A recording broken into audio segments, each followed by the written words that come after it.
Good afternoon বন্ধুরা। দেখো এখন তো গরম তো প্রচুর পড়েছে। এবার এত গরমে দেখো তোমাদের জন্য একটা নতুন জিনিস আমি নিয়ে আসলাম, আম পোড়া শরবত। তোমরা অনেকেই আম পোড়া শরবত খেতে ভালোবাসো। দেখো গাছ থেকে দুটো আম পেড়ে নিলাম। এবার আম দুটো পেড়ে নিয়ে আমি আগে আম দুটোকে পুড়িয়ে নেব, খুব ভালো করে পুড়িয়ে নেব। দেখো আম দুটো নিয়ে যাচ্ছি আমি এখন ঘরে। যা গরম পড়েছে বন্ধুরা, এখন আর টক খেতেই ভালো লাগছে বেশি, আর কোনো খাবার খেতে তো ভালো লাগছে না, এখন শুধু মনে হচ্ছে টক খাই। ওই কারণেই মাথায় আসলো তোমাদের সাথে একটু আম পোড়া শরবতটা শেয়ার করি, কেমন করে বানাচ্ছি। দেখো আম পোড়া, দেখো কিন্তু আম পোড়া কিন্তু আমার হয়ে গেছে পুরো। দেখো দারুণ পুড়েছে আম। প্রথমে ভাবছিলাম গ্যাসে হয়তো পোড়াতে পারবো না, কেমন কেমন হবে। কাঠের উনুনে কিন্তু আম পোড়া খুব সুন্দর আম পোড়ানো যায়। আমাদের তো কিছু করার নেই। এবার দেখো আমটা তো পোড়ানো পুরো হয়ে গেল। এবার আমটা নেব ছুলে। খুব গরম, আমি ছুলতে পারছিলাম না, তারপর একটু জলে ভিজিয়ে নিলাম। একটু জলে একটু ভিজলে কী হবে, আমটা আমার ছুলতেও খুব সুবিধা হবে, এই কারণে একটু ভিজিয়ে নিয়েছিলাম। ভিজিয়ে দেখো এবার আমটা ছোলা শুরু করে দিলাম। সুন্দর পোড়া হয়েছিল আমটা, ছোলাও খুব সুন্দর উঠছিল। অনেক সময় কি পোড়া যদি ঠিকঠাক না হয় ছোলা উঠতেই চায় না, কিন্তু এটা কি সুন্দর ছোলা চোখলা উঠে যাচ্ছিল।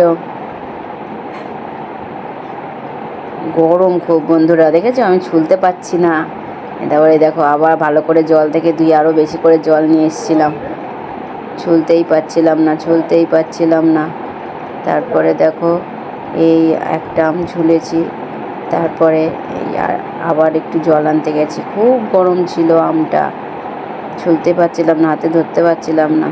তারপরে দেখো যখন বেশি করে জল নিলাম তখন আর অসুবিধা হচ্ছিল না, সুন্দর ছোলা হয়ে যাচ্ছিল আমটা। দেখো পুরো চোখলা উঠে গেল। 3টে আম পুড়িয়েছিলাম, 2টো আম হয়ে গেছে আর একটা আম। দেখো আমার আম ছোলা কিন্তু বন্ধুরা রেডি হয়ে গেছে, পুরোপুরি আম ছোলা রেডি। এখন এবার এটা শরবতটা তৈরি করার পালা। দেখো প্রথমে আগে জল দিয়ে দিলাম।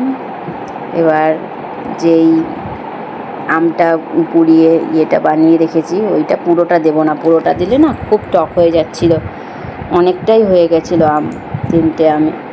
এবার হাফ আমটা ওর মধ্যে দিয়ে দিলাম, ওর মধ্যে নুন দিলাম। আগে দেখো নুন দিলাম, নুন তো বোঝা যায় না, আগে দিয়ে আবার একটু টেস্ট করি, আবার দিই।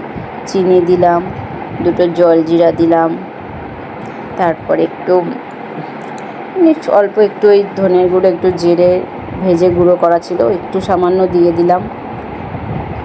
দিয়ে ভালো করে মিশিয়ে নিচ্ছি, ভালো করে জিনিসের সাথে মিশে যায়। একটা আম নরম গলে গেছিলো, কিন্তু সেটা একটু মানে গোটা গোটা দেখা যাচ্ছিল। তারপরে একটু বরফ দিয়ে দিলাম, বরফটার সাথে গলতে থাকবে। একটু দেখে নিলাম নুনটা, দেখলাম ঠিকই ঠিক লাগছে নুন, মনে হলো যে আরেকটু দিলে ভালো হয়। তারপর আরেকটু নুনও দিয়ে দিলাম, নুনটা দিয়েও খুব ভালো করে মিশিয়ে নিলাম। দেখেই তো মনে হচ্ছে কখন আম পোড়া শরবতটা খাবো। দেখো বন্ধুরা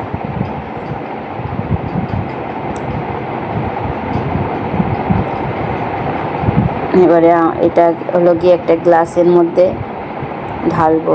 কী বলো তো বন্ধুরা, ওটা শক্ত গোটা গোটা একটু দেখা যাচ্ছে, এই কারণে আমি একটু ছেঁকে দিলাম, যাতে ছেঁকে দিলে কী হবে গোটা আমটা আর বেরোবে না, দেখতেও ভালো লাগবে, খেতেও ভালো লাগবে, বাঁধবে না মুখে।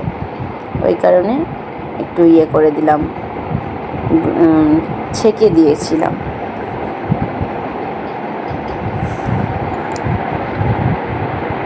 দেখো এবারে গ্লাসে ঢালবো।